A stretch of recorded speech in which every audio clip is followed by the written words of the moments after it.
దేవుడైతే మా పట్ల చేసిన మేలులు బట్టి కోట్లాది కోట్ల వందనాలు. కానీ అనుకోకునే రీతిలో నేను ఇంత గొప్పగా పరిచయం చేస్తున్నాను పల్లెల గురించి కానీ మా ఊరు గురించి కానీ అన్ని చోట్లకి. పోకోకునే రీతిలో 6 నెలల తర్వాత నేను మా ఊరికి పోయినప్పుడు ఒక ఇంట్లో ప్రేయర్ పెట్టుకుంటాం అక్క అన్నప్పుడు మామూలుగా ఏదో ప్రేయర్ పెట్టుకుంటారు కదా, నేను ఒకతే కదా అని నేను అనుకున్నాను. వాళ్ళు భోజనాలు చేసి అందరినీ సిద్ధపాటు చేసి బాగా మన మందిరంలో అంతమందిని సమకూర్చుకున్నారు.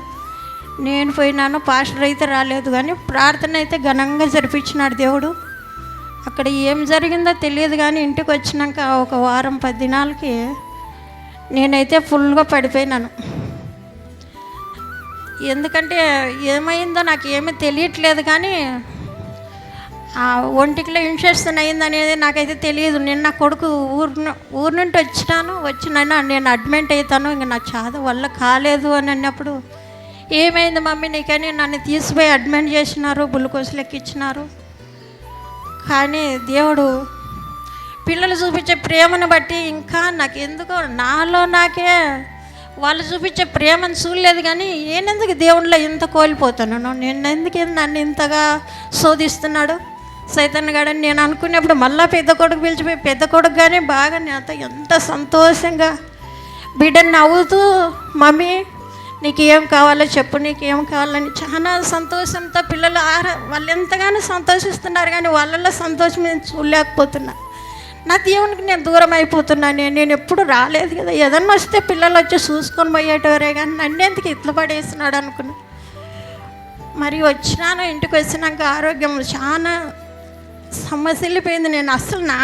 నేను ఎట్లున్నానో నాకే తెలియట్లేదు, లేచే కానీ చేతగడం లేదు. నాకు డాక్టర్ దగ్గరికి పోయి వాళ్ళు చూపించుకొచ్చినాక లేదనైనా నేను ఇంటికి పోతాను, నాకు ప్రార్థన కరువు అవుతుంది వాళ్ళ ఇంట్లో ఉంటే. నేను దేవునికే దగ్గరగాల, నా శరీరం కాదు ముఖ్యం, కానీ నాకు దేవునిలో నేను నడిచేది ఎక్కువ అనుకొని వచ్చినాను. ఇంటికి వచ్చినాక మరీ గొంతులో పండుకుంటే కుర్ర అంటుంది. ఎందుకు అబ్బాయి ఇట్లా అంటుంది, నాకు ఎన్నడూ లేనిది ఇది వచ్చింది అని మళ్ళీ పిల్లలకి తెలియకుండా బుక్రా సముద్రం కాడ డాక్టర్ ఉన్నాడంటే తెలుసుకొని ఒకదాన్ని పోయి చూపించుకొని నేను బయటకు వచ్చినప్పుడు కరెక్ట్ నా నడుపుకోవాలి కరెక్ట్ నేను బయటకు వచ్చినప్పుడు వాళ్ళు నాకు ఎదురెక్కొచ్చినారు. ఏం మమ్మీ నువ్వు ఇట్లా వచ్చినావు, ఎవరికి చెప్పుకోకుండా ఏంది ఇట్లా అయినావు అంటే, లేదు నాన్న మిమ్మల్ని ఇబ్బంది పెట్టకూడదని నేను వచ్చినాను, చూపించుకొని వచ్చినప్పుడు వాళ్ళు చూపించుకుండాకే వచ్చినారు నా కోడలికి. కానీ ఇంటికి వచ్చినాక ఎందుకనైనా నేను ఇంత కోల్పోతున్నాను, నా ప్రార్థనలో చాలా కోల్పోతున్నాను, లేకపోతున్నాను. నేను 3 గంటల ప్రార్థనలో లేచి నేను ఎప్పుడు పడిపోయినా 3 గంటల ప్రార్థన ఆగిపోయింది. ఎవరు ఫోన్లు చేయడం లేదు, ప్రార్థన జరగలేదు, ఎందుకు ఇట్లా అయిపోతుందబ్బా అని చాలా ఏడ్చుకున్నాను. అనుకోకునే రీతిలో మణికుమార్ అంటే నేను మీ ఇంటికి వస్తున్నాను ఈరోజు సరోజమ్మ అన్నప్పుడు, అక్క నేను ఈరోజు మా మనవరాలు వాళ్ళ ఇంటికి రామంటుంది, నేను వాళ్ళ ఇంటికి వెళ్తున్నాను అక్క అంటే వాళ్ళ ఇంటికి పోయినాను. కానీ మధ్యాహ్నం వరకు కానీ వాళ్ళ ఇంట్లో నిలబడేకి నాకు చేత కాలేదు. ఆ దేవునికి తెలుసు. అక్క మళ్ళీ శుక్రవారం వచ్చి నన్ను ఎంతగానో శుక్రవారం పద్మాను మణికుమార్ ఆంటీ వచ్చి ఇంట్లో ప్రేయర్ జరిపించుకున్నాము. ప్రేయర్ ఘనంగా జరిగింది.